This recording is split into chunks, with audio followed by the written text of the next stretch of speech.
Megastar Shakib খানের তুফান সিনেমার অষ্টম সপ্তাহের বক্স অফিস কালেকশন কিন্তু আমাদের কাছে চলে এসেছে।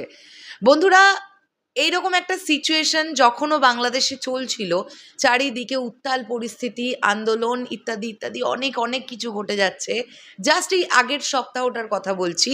তারপরে তো পরিস্থিতি ধীরে ধীরে স্বাভাবিক হলো, শিথিল হলো, আমরা সবটাই বুঝতে পারলাম।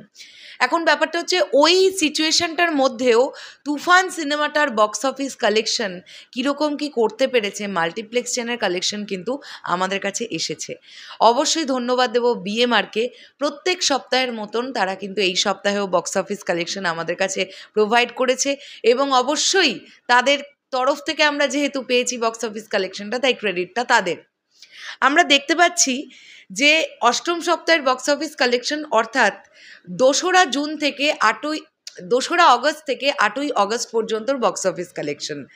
তো টোটাল দেখতে পাচ্ছি আমরা 6,23,000 টাকার কালেকশন হয়েছে তুফানের অষ্টম সপ্তাহে এসে।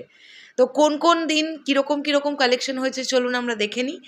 ডে 1-এ হয়েছে 4,06,000 টাকা, ডে 2-তে হয়েছে 2,11,000 টাকা, ডে 3-তে হয়েছে 10,000 টাকা, ডে 4-এ not showing, day 5 not showing, day 6-এ হয়েছে 20,000 টাকা, ডে 7-এ হয়েছে 20,000 টাকা।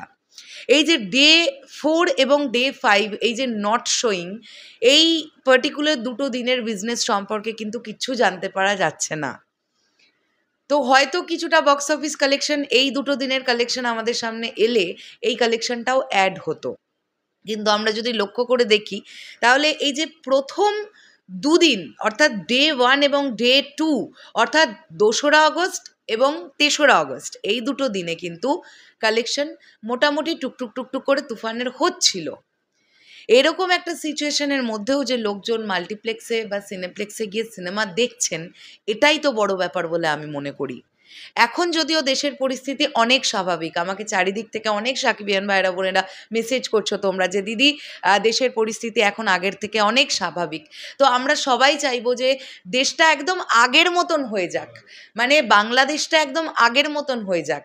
আগে ঠিক আজ থেকে 1-1.5 মাস আগে যেমন বাংলাদেশ আমরা দেখেছি ঠিক তেমন বাংলাদেশ হয়ে যাক, খুব তাড়াতাড়ি হয়ে যাবে, আমরা এই বিশ্বাস রাখি।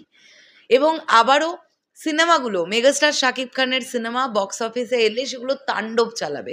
তুফানও চালিয়েছে, তুফান আরও অনেক কিছু করতে পারতো, বাংলাদেশ থেকেই আরও অনেকটা করতে পারতো, কিন্তু সেটা কোথাও না কোথাও গিয়ে একটা স্থগিত হয়ে গেল বা স্তব্ধ হয়ে গেল, আমরা দেখতে পেলাম। এখন এটাই দেখবার যে দরদ আসার আগে পর্যন্ত সিনেপ্লেক্স বা মাল্টিপ্লেক্সগুলোতে তুফান এখনও পর্যন্ত তো রেখেছে। আমি যেমন গতকালের আপডেট তোমাদের বলছি, গ্র্যান্ড সিলেট মুভি থিয়েটারে তুফান চলছে এবং তারাই পোস্ট করেছিল যে তাদের সিনেমা হলে কিন্তু মোটামুটি রেসপন্স দেখতে পাওয়া যাচ্ছে। তো এই রকম আরও যে যে জায়গায় যে যে মাল্টিপ্লেক্সের নানান শাখায় তুফান চলছে, এখন পরিস্থিতি একটু শিথিল হওয়ার পরে লোকজন এত খারাপ সময়ের মধ্যে দিয়ে গেল, তো এত খারাপ সংবাদের মধ্যে দিয়ে গেল, প্রত্যেকটি মানুষ কিন্তু তাদের লাইফে রিফ্রেশমেন্ট চায়। তো সেই রিফ্রেশমেন্টের জন্য তারা যদি মনে করে যে তারা আর একবার বড় পর্দায় গিয়ে তুফান দেখবেন, তাহলে তাদের কাছে এই মাল্টিপ্লেক্সগুলো খোলা আছে যেখানে যেখানে তুফান চলছে। এটাই দেখবার যে এই যে আমরা 8th উইকের যে বক্স অফিস কালেকশনটা পেলাম, সেখান থেকে ইমপ্রুভ করে কিনা 9th উইকে গিয়ে, এটা কিন্তু একটা দেখবার মতন ব্যাপার, তাই না? শেষ করলাম ভিডিওটা। তোমাদের কি বক্তব্য এন্টায়ার বিষয়টাকে নিয়ে অবশ্যই কমেন্ট করে জানাতে পারো। দেখা হচ্ছে আবার খুব শীঘ্রই নতুন কোনো ভিডিও নিয়ে। তাহলে এখনের জন্যে টাটা।